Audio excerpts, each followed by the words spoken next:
we are. I've got my foundry done. Took a few days for it to completely set up and cure because it was really cold. While I was doing that, I had time to play around and mess with some pipes and fittings and things like that, and I finally got a system that works. So I'll show you the burner here real quick. There's the burner. It's got an 8-inch pipe into a bell fitting for the end there. That bell fitting actually has a sink strainer fitted and screwed into it. I had to shave the outer lip of that down a little bit to fit it inside here, and this works really great for really mixing that air fuel mix to get a good proper ratio. All right, and then all this comes back here. I'll set this up here. All right, into a nice another bell into a T-fitting.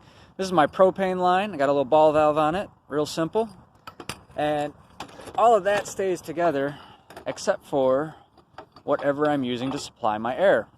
That's what this end fitting here is for, and we've got a couple of different options. The first thing I went with originally was this, and this had a Venturi style on it. It had a bolt that ran through, and that bolt was connected to another bolt that had a little disc that could spin on it here and open or close the end of this pipe. That worked about as horrendously as you might imagine and was a total dismal failure. I don't 100% know why, but that's where we're at today. This was a no bueno. And then I tried to do basically what I've got here, this piece. All right, and this is my hair dryer attachment. Basically was trying to go with that. And it worked good. You know, the hair dryer fits right in it, but the problem was I fucked those threads up, so I couldn't use it anymore. So, off with that. Instead, I went and got another bell. It's a little bit larger one, and the outside diameter is pretty close to the outside diameter of this pipe, and it worked great. Another little nipple there to attach in, and this just screws in. Give me a second here. I'll screw it on for you.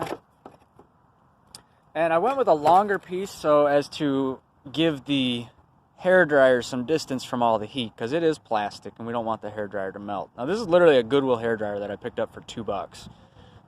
So don't go out and buy a brand new one if you're going to do something like this. Go and get a used one from Goodwill or Salvation Army or something. A little piece of 2-inch tailpipe from AutoZone. Works great. Perfect. A little weld onto that black iron there. And yeah, I know it's made in China because nothing is made in America anymore. I would have bought American if I could find it, but apparently I can't. So anyway, that's the setup for hair dryer forced air. Take the dryer off real quick. We'll back this off. And then the other option that I came up with the other day that works really good is compressed air. The downside is I don't know how quickly my tank is going to go through it and if I'm going to have to run my tank all the time while I'm doing it. That's not good. That uses a lot of energy. The hair dryer with no heating element in it doesn't use very much energy at all. It's actually quite efficient. And it has 2 settings, low and high, so adjustability there. This, however, just hooks up to an air compressor.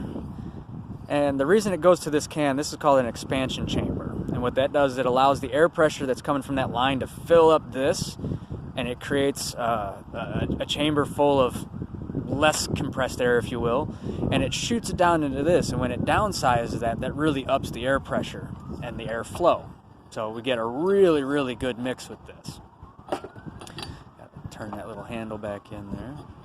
Let's go ahead and screw this back on. And you can see this one's a little more compact, obviously. It doesn't have a giant foot-long tube coming off the end. So that'll open up for air, and you do have some adjustability with the air here. You can adjust how high your flow goes, but generally it's just cranked open, and then on the compressor itself, I'll adjust and dial the pressure there. And then, of course, for the gas line. So just real simple ball valves, nothing special. So what I'm going to do here real quick, I'm going to pause this, I'm going to get everything basically set up, and then I'm going to fire it up for you. All right, so I went ahead and I hooked up the hair dryer setup because that's what we're going to run with right now. And I don't know how well you can see down in there. Oh, we got a flashlight.